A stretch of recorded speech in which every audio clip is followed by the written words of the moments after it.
For the best water deals in town, your local needs. Fill up your 18.9 liter for the low price of only $2 or your 4 liter for only 50 cents. Pure Aqua Valley water. John Moore of sportsmore.com from the Civic Arena in Halifax, joined by Andrew Gordon back in Halifax after another season overseas, and you're heading back to Sweden again. Andrew, tell us a little bit about the past season, your second season in Sweden. Going into my third, actually, so I'm sort of well experienced over there now, sort of settling in.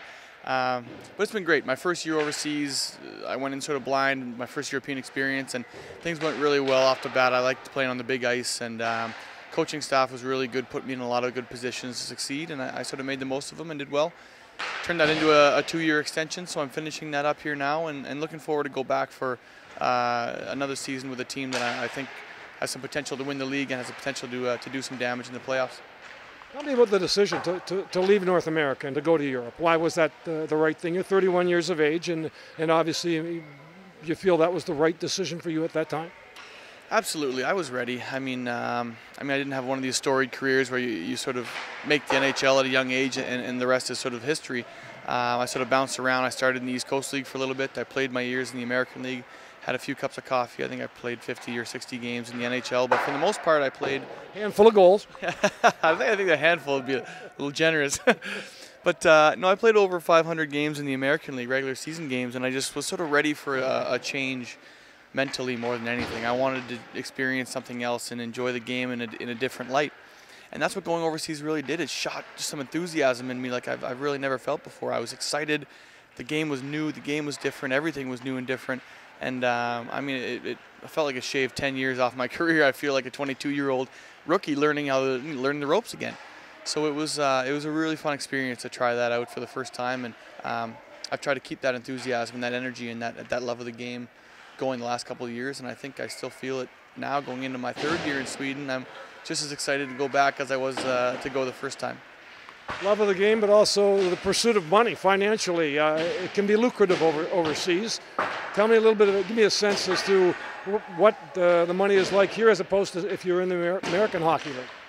Well, the American League, guys make, you can make some pretty good money in the American League too if you're a veteran guy with a good resume and things, but the biggest factor for me overseas was you just don't really pay for anything. Your apartment is paid for. They give you keys to a car, and then all you're paying for is essentially groceries and gas. So your expenses go way down, and comparably, I might be making similar money or maybe a little bit more over there, but you just save so much more because you're not expensing it on. You're just living expenses go way down. As I mentioned, 31 years of age. What do you want to accomplish going forward here? Obviously, going back to Sweden again, but where do you see your career headed? Well, I mean, I'm sort of, I guess it's sort of that time where I start thinking about this, where I guess I'm entering the back 9 of my career, as you'd say. But I like to think I'm on the tee box at hole 10. So I like to think I got another 5, 7, 8 good years left in me. And but part of that is making sure I'm doing the right things in the summers and preparing my body the way I need to for career longevity, as opposed to just trying to get as big and strong and heavy as I can, which, I mean, a lot of times guys when they're 22, 23 are trying to get as big and strong and muscly as they can. And for me, it's preventing injury and moving forward, knowing that I want to play when I'm 40, so I have to start prepping the body now for that. So talk to me about what you're doing here in Halifax. What are you doing in order to be ready when you head back overseas in soon enough, 2 or 3 weeks? I've been training this summer, first year with Alexi Pianosi here, in the Forum, and it's been great. He's a smart guy. He's got some good experience with some high-end players. He works with Nate and a lot of times with Sydney when Sydney's trainer's not around. So people trust him with some of the best in the world, and so I trust him with my future. That being said, he's doing a lot of work to just maintain strength in the lower body without loading up 400 pounds on a squat rack and making me jump up and down.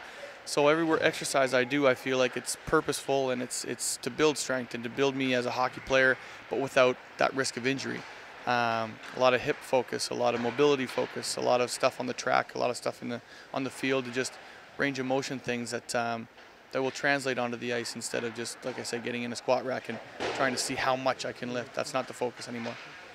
Finally, how different a player are you today? You say you've the renewed passion. You're on the international ice, the bigger ice, but as far as how different a player you are now as opposed to 4 or 5 years ago?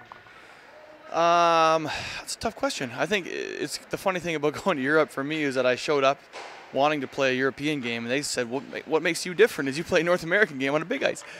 So they still want me to run around and finish checks and go to the net and shoot the puck and just do the simple things that I was successful at in the American League, but like I say, on the bigger ice and in fewer games.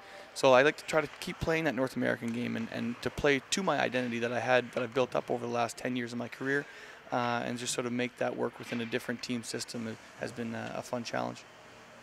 Great to see you again, Andrew. Congratulations on your year and good luck this year. Yeah, thank you very much.